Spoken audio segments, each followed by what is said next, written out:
À quoi de 20 ans, Burt Lancaster, l'une des icônes les plus brillantes de l'âge d'or d'Hollywood, a révélé des vérités qu'il avait gardées cachées toute sa vie.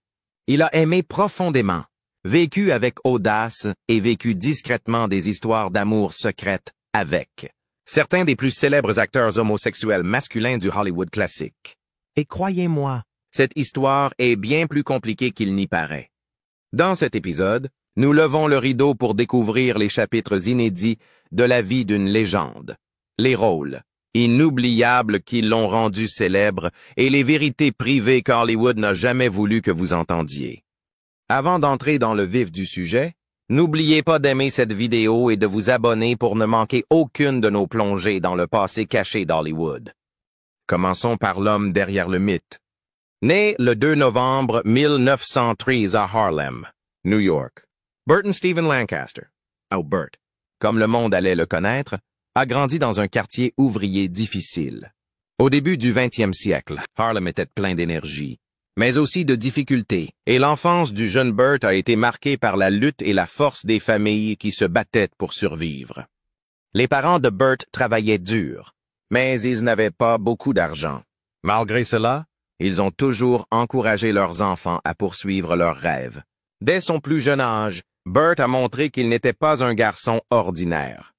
Il avait une force physique incroyable, un esprit inflexible et une passion brûlante pour la vie. Au lieu de suivre un parcours scolaire traditionnel, Burt a trouvé sa joie dans le sport et le cirque. Un jeune homme grand et musclé, au sourire radieux, réalisant des acrobaties audacieuses devant une foule. Burt a travaillé dans des troupes de cirque où il a appris à contrôler son corps, à affronter ses peurs et à captiver un public. Ces années n'ont pas seulement développé sa force physique, elles ont aussi façonné son style au cinéma, son agilité. Son énergie explosive et sa capacité à jouer sans doublure sont devenus la marque de fabrique de Burt Lancaster. Il n'était pas seulement un acteur, c'était un artiste, toujours prêt à repousser ses propres limites. La carrière cinématographique de Burt a débuté dans les années 1940, lorsque Hollywood a remarqué son apparence frappante, du haut de son mètre 90. Avec ses traits ciselés et ses yeux perçants, Burt était l'acteur principal idéal pour les rôles forts et héroïques. Mais il ne voulait pas se contenter d'être un joli visage. Il voulait prouver qu'il pouvait jouer, qu'il pouvait donner vie à des personnages vivants et mémorables. Son premier grand rôle a été joué en 1946 dans le film The Killers, un film noir classique inspiré d'une nouvelle d'Ernest Hemingway. Burt a incarné Old Swede Anderson, un ancien boxeur pris dans un engrenage tragique. Ce rôle l'a non seulement propulsé sur le devant de la scène, mais il a également montré qu'il pouvait incarner des personnages complexes, des personnes déchirées par le destin et les émotions. The Killers n'est pas seulement un tournant dans la carrière de Burt, c'est une déclaration. Il ne voulait pas jouer uniquement des héros glamour. Il voulait creuser la psyché de ses personnages, raconter des histoires qui comptent. Ce rôle a attiré l'attention du public et des critiques. Ils ont commencé à l'appeler le nouveau héros d'Hollywood, un homme qui allie une masculinité rude à une profonde sensibilité. Mais Burt ne s'arrête pas là. Il savait que pour laisser sa marque, il devait faire plus que jouer la comédie. Il devait contrôler sa propre histoire. Dans les années 1950, Burt fait quelque chose que peu d'acteurs de son époque osent envisager. Il fonde sa propre société de production, Hecht Hill Lancaster, avec deux amis, Harold Hecht et James Hill. Il ne s'agissait pas seulement d'une décision commerciale, mais d'une révolution. À l'époque, les grands studios comme MGM et Warner Brothers contrôlaient presque tous les aspects de l'industrie cinématographique. Des scénarios à la distribution. Les acteurs n'étaient souvent que de simples employés qui n'avaient que peu d'influence sur leur rôle ou leur carrière. Mais Burt ne l'acceptait pas. Il voulait être libre de choisir des projets qui reflètent sa vision, des films qui ne se contentent pas de divertir, mais qui inspirent et font réfléchir le public. La société de Burt a produit plusieurs films remarquables, et l'un de ses plus grands succès a été Marty en 1955. Une histoire simple sur l'amour et la vie quotidienne, centrée sur un homme solitaire d'âge moyen à la recherche d'un sens à sa vie. Pas de scènes d'action grandioses, pas de star glamour, Mais Marty a touché le public par son honnêteté. Le film a remporté l'Oscar du meilleur film. Une victoire non seulement pour Burt, mais aussi pour sa vision. Il a prouvé que les petites histoires, celles de gens ordinaires, pouvaient avoir un impact considérable. Un autre film produit par la société de Burt, Separate Tables, en 1958, explore les émotions humaines complexes, les relations liées aux règles de la société et les blessures personnelles. Doté d'une distribution de premier ordre et d'un scénario précis, Separate Tables a reçu de nombreux éloges et a consolidé la réputation de Burt en tant que producteur visionnaire. Il n'était pas seulement un acteur talentueux, c'était aussi un conteur d'histoires, quelqu'un qui osait défier le statu quo et élever le cinéma à de nouveaux sommets. Si je devais choisir un rôle qui définit Burt Lancaster, je dirais celui du sergent Milton Warden dans From Here to Eternity en 1953. Ce film est un classique, une histoire d'amour, de devoir et de conflits qui se déroulent pendant la Seconde Guerre mondiale. Burt y incarne un soldat dur, mais en proie à des conflits, qui vit une histoire d'amour interdite avec Karen Holmes, interprétée par Deborah Kerr. La scène sur la plage de Hawaï, où les vagues s'abattent sur eux dans un moment de passion, est l'une des images les plus emblématiques du cinéma. L'alchimie entre Burt et Deborah n'était pas qu'un jeu d'acteurs. Il y avait une véritable attirance, une connexion profonde que le public pouvait sentir dans chaque regard, chaque toucher. Alors qu'ils n'étaient que des collègues, ils ont livré une performance que le monde n'oubliera jamais. From Here to Eternity n'a pas seulement été un succès commercial. Il a remporté 8 Oscars, dont celui du meilleur film, et a mis en évidence la capacité de Burt à faire passer des émotions brutes à l'écran. La carrière de Burt s'est poursuivie avec des rôles inoubliables. En 1960, il remporte son premier Oscar pour Elmer Gantry. Dans ce film, il incarne un ex-détenu charismatique mais moralement conflictuel, un homme à la fois charmant et terrifiant. Ce rôle était un tourbillon émotionnel, dont il était impossible de se détacher. Burt a livré une performance débordante d'énergie, à la fois captivante et complexe, prouvant qu'il pouvait maîtriser n'importe quel personnage. 2 ans plus tard, il remporte un deuxième Oscar pour Birdman of Alcatraz en 1962, dans lequel il incarne Robert Stroud, un criminel qui devient un réformateur de prison et un spécialiste des oiseaux. Ce rôle a révélé un côté plus doux et plus profond de Burt, montrant qu'il pouvait transmettre de la tendresse et de la profondeur même dans les circonstances les plus dures. Il ne s'est pas contenté de jouer. Il a vécu ses personnages, faisant croire au public qu'il regardait une personne réelle et non un rôle. Ces rôles n'étaient pas seulement des triomphes personnels. Ils témoignaient de l'intrépidité de Burt. Il ne voulait pas se répéter. Il a choisi des personnages imparfaits, blessé, qui trouvait toujours le moyen de s'élever. Et c'est pour cela qu'il a été aimé. Les spectateurs n'ont pas seulement vu une star à l'écran.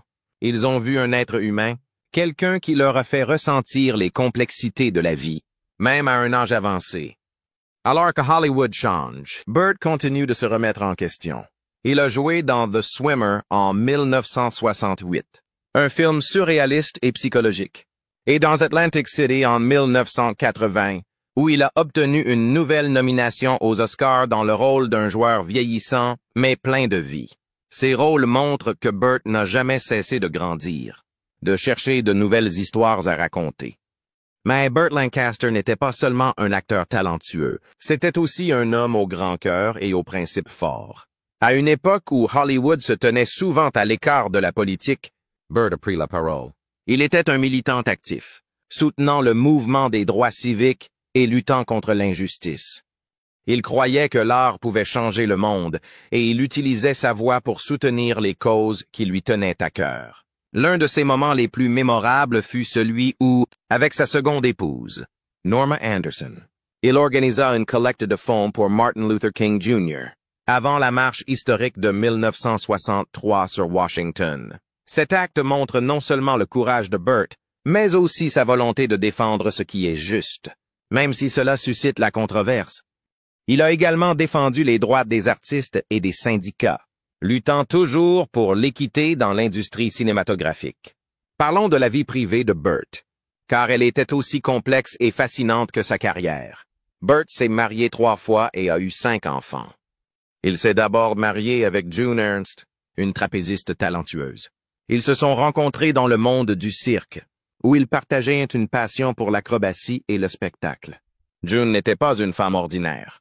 Elle est issue d'une famille de cirque, avec une mère acrobate renommée, icône de la communauté du cirque à l'époque. Burt et June se produisent ensemble, leur relation étant alimentée par les spectacles qu'ils partagent et l'adrénaline de la scène. Mais la vie au cirque n'était pas facile. Les tournées incessantes, les pressions financières et les exigences exténuantes de la profession mettaient de leur lien à rude épreuve. Ils se séparent à la fin des années 1930, la date exacte du divorce n'étant pas claire. Les sources citant une période allant de 1940 à 1946. Cette ambiguïté ne fait qu'ajouter au mystère de la vie de Burt. Après June, Burt épouse Norma Anderson, une femme passionnée et dévouée aux causes sociales. Ils se sont rencontrés pendant la Seconde Guerre mondiale, lorsque Norma, alors employée de bureau, a remplacé un artiste malade dans un spectacle de l'USO destiné à divertir les soldats américains en Italie. Un jour, alors qu'elle revenait de l'aéroport, Norma a repéré Burt dans la foule et a été immédiatement attirée par sa belle apparence et sa présence imposante. Elle se tourne vers un officier qui se trouve à proximité et lui demande qui est ce bel officier et s'il est marié. L'officier, tel un marieux, leur fixe un rendez-vous le soir même. À partir de ce moment, Burt et Norma ont entamé une relation qui a duré plus de 20 ans. Burt et Norma se sont mariés en 1946 et ont eu 5 enfants, Bill, James, Susan, Joanna et Segal, également connus sous le nom de Sheila. Norma n'était pas seulement une épouse, c'était aussi une fervente militante engagée dans la League of Women Voters et la NAACP. Leur maison de Bexar disposait même d'une pièce dédiée aux presses, d'imprimerie et aux documents de plaidoyer, où Norma travaillait sans relâche pour le droit de vote et la justice sociale. Burt et Norma partageaient une passion pour la justice et organisaient ensemble des événements, notamment la collecte de fonds pour Martin Luther King, Jr. Mais malgré leurs idéaux communs, leur mariage n'a pas toujours été sans heurts. Les pressions liées à la carrière de Burt, les longs voyages, les projecteurs d'Hollywood et les luttes personnelles ont conduit à leur séparation. En 1966, et à leur divorce en 1969. Durant cette période, Burt entame une relation tumultueuse avec Jackie Bone, une coiffeuse sur le plateau de The Professionals. Leur idylle est un tourbillon émotionnel, passionné mais rempli de drame. Une histoire célèbre raconte que Jackie a écrasé une bouteille de vin sur la tête de Burt lors d'une soirée à laquelle assistaient de grands noms comme le réalisateur Sidney Pollack et l'acteur Peter Falk. L'incident est devenu un potin hollywoodien, mais il a aussi montré l'intensité de leur lien. Les choses se sont terminées lorsque Jackie s'est converti à la religion. Burt, avec ses propres croyances complexes, s'est senti incapable de s'aligner sur son nouveau chemin, et ils se sont séparés. Le troisième mariage de Burt, avec Susan Martin en 1990, est une relation plus calme, loin des drames du passé. Susan a soutenu Burt dans les dernières années de sa vie, alors qu'il était confronté à des problèmes de santé, notamment des crises cardiaques qui l'avaient tourmenté pendant des années. Il vivait tranquillement, loin des regards du public, et Susan a réconforté Burt dans ses derniers jours. Burt est décédé le 20 octobre 1994, dans son appartement de Century City, à Los Angeles, après une troisième crise cardiaque. Il est mort à 80 ans. Laissant derrière lui un héritage monumental et une histoire personnelle émouvante. Nous arrivons maintenant à la partie la plus choquante de l'histoire, celle que Burt n'a révélée qu'au cours de ces dernières années, dans des moments de réflexion, en faisant le bilan de sa vie. Burt a partagé avec des amis proches les amours secrètes qu'il avait cachées pendant des décennies. À l'âge d'or d'Hollywood, l'homosexualité était un sujet tabou, susceptible de détruire toute carrière. Le public et les médias ne pardonnent pas, et les studios se donnent beaucoup de mal pour protéger l'image de leur star. Mais Burt, au cœur ouvert et à l'esprit libre, a vécu en accord avec lui-même, même si ce n'était que dans l'ombre. Il a révélé avoir eu des relations avec certains des hommes les plus célèbres de son époque. Ces histoires sont choquantes non seulement par leur nature, mais aussi parce qu'elles révèlent une toute autre facette de Burt, un homme qui a vécu avec passion et courage, même au risque de s'exposer. Il y a d'abord eu Cary Grant, l'un des acteurs les plus charmants d'Hollywood. Burt a rencontré Cary à la fin des années 1940 lors d'un événement professionnel. Cary, avec son sourire énigmatique, son attitude polie et son esprit vif, captive Burt. Ils entament une liaison brève mais émotionnelle, se rencontrant secrètement dans des maisons de plage le long de la Pacific Coast Highway. Ces rares moments leur permettaient d'être libres, à l'abri du regard du public. Mais Cary, qui a toujours eu peur de s'exposer, a mis fin à leur relation pour protéger son image. Burt a dit un jour que cette histoire d'amour, bien que courte, lui avait laissé des émotions inoubliables. Il se souvenait de Cary comme d'un ami, d'un amant et d'une âme en conflit, déchiré entre la vérité et l'image que le monde attendait. Vient ensuite un nom encore plus choquant, celui de J. Edgar Hoover, le puissant directeur du FBI. Il n'est pas acteur, mais Hoover a exercé une immense influence sur Hollywood en contrôlant la loi et la morale dans les médias. Burt rencontre Hoover lors d'un événement caritatif à Washington, D.C., où se mêlaient courtiers et stars de Hollywood. Leur relation n'était pas romantique au sens classique du terme, mais elle était complexe, imprégnée de pouvoir et de secrets. Burt décrit Hoover comme un homme désireux d'être proche, mais terrifié par lui-même, une personne emprisonnée par sa propre autorité. Ce lien étrange a donné à Burt une perspective unique sur l'une des figures les plus énigmatiques de l'Amérique. Il parlait rarement de Hoover, mais ce qu'il a partagé est suffisant pour nous faire réfléchir à la complexité des êtres humains et aux secrets qu'ils portent. Puis vint Rock Hudson, l'enfant chéri d'Hollywood, à l'allure robuste et au cœur tendre. Burt et Rock se sont rencontrés sur un plateau de tournage au début des années 1950. Tous deux au sommet de leur carrière. Ils sont rapidement tombés dans une profonde idylle, nourris par des voyages secrets à travers de vastes déserts où ils pouvaient échapper aux paparazzi. Rock vivait dans la peur d'être découvert. Une peur qui est devenue réalité lorsqu'il est mort du sida en 1985, forçant le monde à faire face à la vérité qu'il avait cachée. Burt se souvient de Rock comme d'une belle âme, quelqu'un qui avait soif d'amour, mais qui ne s'est jamais senti suffisamment en sécurité pour l'embrasser pleinement. Leur relation n'a pas pris fin par manque de sentiments, mais parce que le monde n'a pas permis qu'elle existe. Burt a toujours eu un profond respect pour Rock, évoquant souvent les moments qu'ils ont partagés avec une tristesse tranquille. Un autre nom surprenant est celui de Ricky Nelson, l'adolescent star des aventures d'Ozzie et Harriet. Ricky était presque 2 décennies plus jeune que Burt, et ils se sont rencontrés au début des années 1960, alors que Ricky essayait de passer du statut d'enfant star à celui d'artiste mature.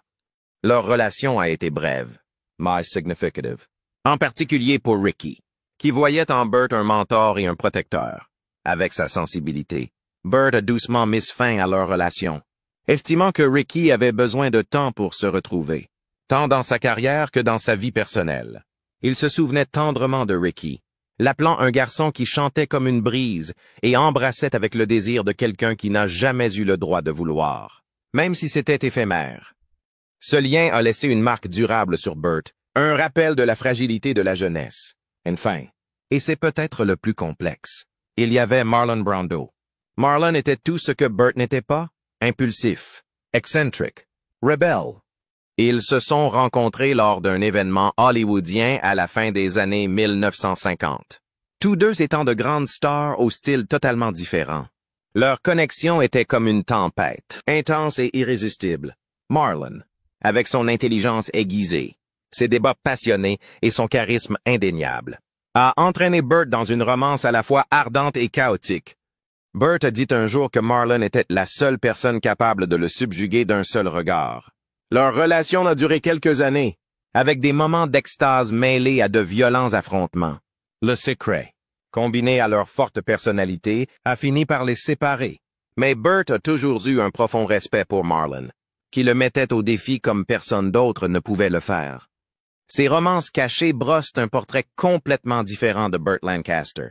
Sous l'image du héros robuste de l'écran se cachait un homme qui aimait profondément, parfois avec insouciance, mais toujours en silence. Lorsqu'il a révélé ses secrets à la fin de sa vie, Burt ne cherchait pas à attirer l'attention ou à provoquer un scandale. Il recherchait la libération, la liberté d'être lui-même après des décennies de dissimulation. Ces histoires ne diminuent pas son héritage. Elles le rendent plus compréhensible, plus humain. Il nous rappelle que même les légendes ont des blessures, des désirs et des secrets qu'elles doivent porter. Burt Lancaster est décédé le 20 octobre 1994 dans son appartement de Century City, à Los Angeles. Après une troisième crise cardiaque à 450 heures du matin, il est mort à 80 ans, laissant derrière lui un héritage cinématographique monumental et une histoire personnelle profondément émouvante. Ses cendres ont été dispersées sous un grand chêne dans le Westwood Memorial Park, en Californie, avec une petite plaque gravée à son nom, Burt Lancaster. 1994. Selon ses souhaits, aucun mémorial ou enterrement n'a été organisé, mais son héritage perdure à travers des films qui ont changé notre vision du cinéma, à travers des actes courageux pour la justice, et à travers l'histoire d'un homme qui a vécu en accord avec son cœur au prix de sa vie. L'histoire de Burt Lancaster est celle du talent, du courage et de la complexité humaine. C'était une star, un militant, un conteur et un homme qui a aimé en secret à une époque où cela aurait pu tout détruire. Avec le recul, nous ne voyons pas seulement une légende hollywoodienne, mais un homme qui a vécu pleinement avec toute la joie, la douleur et les secrets qu'il portait. L'histoire de Burt nous rappelle que derrière le glamour se cachent des histoires inédites, des histoires d'humanité, d'amour et de courage pour vivre de manière authentique.